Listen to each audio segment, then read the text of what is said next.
I'm Dr. Thomas Romo. I'm Director of Facial Plastic Reconstructive Surgery at Lenox Hill Hospital in New York City.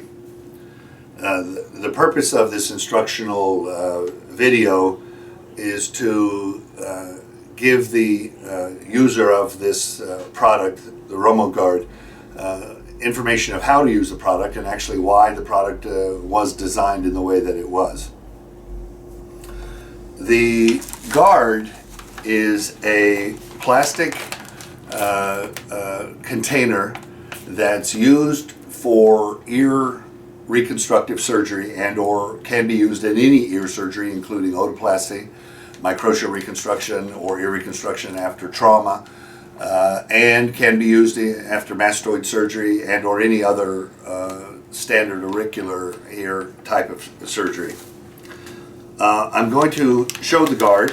The guard comes packaged in a standard package like this. It is sterile, and what you'll notice about the guard right off the beginning is that the guard, it's folded, and the guard actually has 4 Velcro strips to it, and people tend to find this confusing, but it doesn't have to be when you see. It comes with a sterile cotton ball that can be put into the ear canal and concha bowl. It comes with a sticky piece here that can be used to place on the forehead to protect from the straps crossing the forehead. It comes with a smiley face if you decide to apply that. It comes with a curved piece of Telfa gauze that's placed behind the ear, and it comes with a sponge gauze that can be used when the cup is used for compression. So the guard itself, when you look at it, what's different from a mastoid dressing, of course, is that number one, it's not just gauze, it has a protective cup. But the cup itself is designed not like a standard plastic cup dressing, which is a hemisphere. The hemisphere cup dressing, this cup dressing is canted back so that on the right ear, if it was on the right ear, it cants back away from the side of the head as the ear, and if flipped the other way for the left ear, it is also canted away. The guard also has a thickened foam protection from the side of the head, which measures 1 centimeter instead of the standard 1 millimeter, so it allows for more play and movement of the guard. Additionally, the guard actually has 4 Velcro straps, and the 4 Velcro straps allow, like in a Rasseler ear protection guard, 4-point fixation if 4-point fixation is necessary. So you would have if this was the right ear, this would go on the right ear. You would have a standard occiput and forehead guard, but if in fact you needed to prevent upward and downward movement, there is a guard that crosses the top of the head, and if necessary, there is a 4th guard that comes underneath the chin and then allows this guard a 4-point fixation point so it cannot move up and down or backwards and forwards. Now, if in fact the way the guard can be used is you can use this with only 2 of the straps, and this guard has had the straps, 2 of the straps removed. So this guard here has a gauze pad in it. It's designed in this mock-up so that this could go on the right ear, and we have a occiput and forehead where the guard would, if I can get that attached, where the guard would protect the ear, it has gauze on the inside, and the cross atop of the head strap and the strap below have been removed, and so this can be used for a right-sided ear in a standard ear surgery, mastoid surgery, auricular reconstruction, where compression is necessary. Now, on some of the reconstructions that we're performing now, particularly for microtia reconstruction, where we're using a vascular pedicle, where we incise and take the vascular pedicle over either a rib framework or a medpore framework or a supor framework, where the auricular framework is away from the head, a vascular pedicle comes over the framework, and then this is skin grafted. That cup dressing literally has to be an empty cup dressing, and the contents are removed, and then on a right ear reconstruction where one would have a skin graft, vascular pedicle the thickness of a sheet of paper, and a framework, you cannot have shearing activity and you cannot have compressive activity. In those cases, we use an empty ear cup. Design comes with a cotton that can be put into the concha ball, and it comes up with some packing behind the ear. But if we're going to use 4-point fixation with gauze on the right ear, it would be applied like this. And then what I have the patient do is I have them hold the guard in place, and then I take it, and we have the occiput and the forehead control. Let go, please. And there it is. That's pretty comfortable, isn't it? Yeah. Yeah. Okay.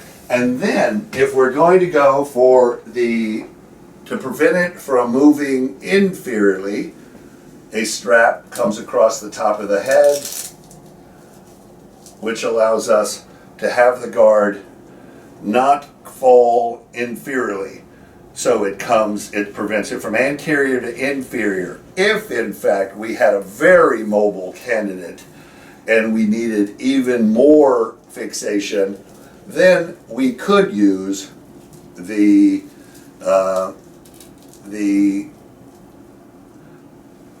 under the chin, and this gives us, of course, total lack of movement.